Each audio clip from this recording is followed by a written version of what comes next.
السلام علیکم ویورز، کیا حال ہیں آپ کے؟ میں ناز آپ کے ساتھ ہوں۔ آج میں آپ کے ساتھ شیئر کروں گی ابراہا نے جو کعبہ پر حملہ کیا، اس کا پارٹ 2 میں آپ کے ساتھ شیئر کرنے جا رہی ہوں کہ ابراہا جب کعبہ کے نزدیک پہنچا تو اس نے اہل عرب کے اونٹ، بکریاں اور مویشی جو تھے وہ اس نے پکڑ لیے اور پھر اس سے ملاقات کے لیے عبد المطلب گئے۔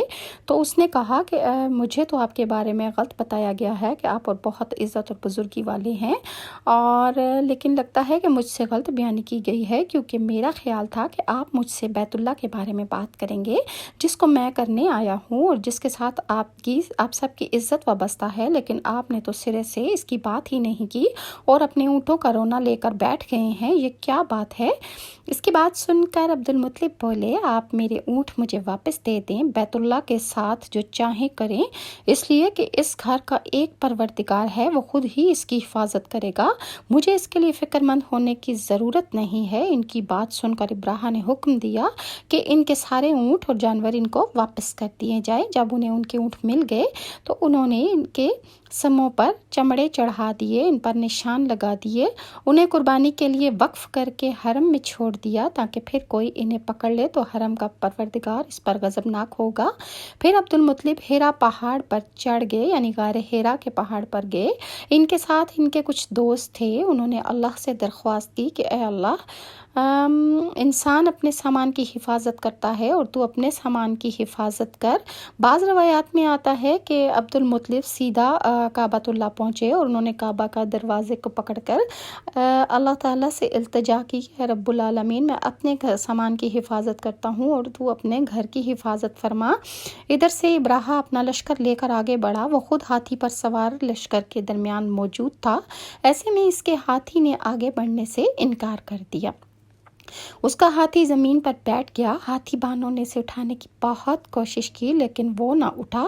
انہوں نے اس کے سر پر ضربیں لگائیں، اس کو تیر چبھوئے مگر وہ کھڑا نہ ہوا۔ کچھ سوچ کر انہوں نے اس کا رخ یمن کی طرف کیا تو وہ فوراً اس طرف چلنے لگا۔ اس کا رخ پھر مکہ کی طرف کیا، کعبہ کی طرف کیا تو وہ پھر رک گیا۔ ہاتھی بانوں نے یہ تجربہ بار بار کیا۔ آخر ابراہا نے حکم دیا کہ ہاتھی کو شراب پلائی جائے تاکہ نشے میں آ کر اس کو کچھ ہوش نہ رہے گا تو پھر اس طرح وہ کعبے کی طرف بڑھ جائے گا۔ چنانچہ اس سے شراب پلائی گئی لیکن اس پر اس کا بھی اثر نہ ہوا۔ ابراہا کے ہاتھی کو اٹھانے کی مسلسل کوشش جاری رہی تھی کہ اچانک سمندر کی طرف سے ان کی طرف اللہ تعالیٰ نے ابابیلوں کو بھیج دیا۔ وہ ٹڈیوں کے جھنڈ کی طرح آئیں۔ دوسری طرف عبد المطلب مکہ میں داخل ہوئے، حرم میں پہنچے اور کعبہ کے در پکڑ کر زنجیر پکڑی اور پھر ابراہا اور اس کے لشکر کے خلاف فتح کی دعا مانگی۔ ان کی دعا کے الفاظ یہ تھے کہ اے اللہ، یہ بندہ اپنے قافلے اور اپنی جماعت کی حفاظت کر رہا ہے تو بھی اپنے گھر یعنی بیت اللہ کی حفاظت فرما، ابراہا کا لشکر فتح نہ حاصل کر سکے۔ ان کی طاقت تیری طاقت کے آگے کچھ بھی نہیں ہے۔ آج صلیب کامیاب نہ ہو۔ صلیب کا لفظ اس لیے بولا کہ ابراہا عیسائی تھا اور صلیب کو عیسائی اپنے نشان کے طور پر ساتھ لے کر چلتے ہیں۔ اب انہوں نے اپنی قوم کو ساتھ لیا اور ہیرا پہاڑ پر چڑھ گئے کیونکہ ان کا خیال تھا کہ وہ ابراہا کا مقابلہ نہیں کر سکیں گے۔ اور پھر اللہ تعالیٰ نے پرندوں کے جھنڈ بھیج دیے۔ یہ پرندے چڑیا سے قدرے بڑے تھے۔ ان میں سے ہر پرندے کی چونچ میں پتھر کے 3 ٹکڑے تھے۔ یہ پتھر پرندوں نے ابراہا کے لشکر پر گرانے شروع کر دیے۔ جو ہی یہ پتھر ان پر گرتے ان کے ٹکڑے ٹکڑے ہو جاتے، بالکل اسی طرح جیسے آج کل کسی کے اوپر بم گرایا جائے تو ان کے جسم کے ٹکڑے اڑ جاتے ہیں۔ اسی طرح جب کوئی پرندہ، اس پرندے کا نام ابابیل تھا، اور جب وہ اپنی چونچ سے چھوٹا سا پتھر پھینکتے تو جب وہ ابراہا کی فوج کے کسی بندے کو لگتا تو وہ بہت بڑا ہو جاتا اس وقت۔ اور ابراہا کا ہاتھی محمود البتہ ان کنکریوں سے محفوظ رہا، باقی سب ہاتھی تہس نہس ہو گئے۔ یہ ہاتھی 13 عدد تھے، سب کے سب کھائے ہوئے نحوست کے مانند ہو گئے، جیسا کہ سورہ الفیل میں اللہ تعالیٰ نے فرمایا ہے۔ ابراہ اور اس کے کچھ ساتھی تباہی کا یہ منظر دیکھ کر بری طرح بھاگے، لیکن پرندوں نے ان کو بھی نہ چھوڑا۔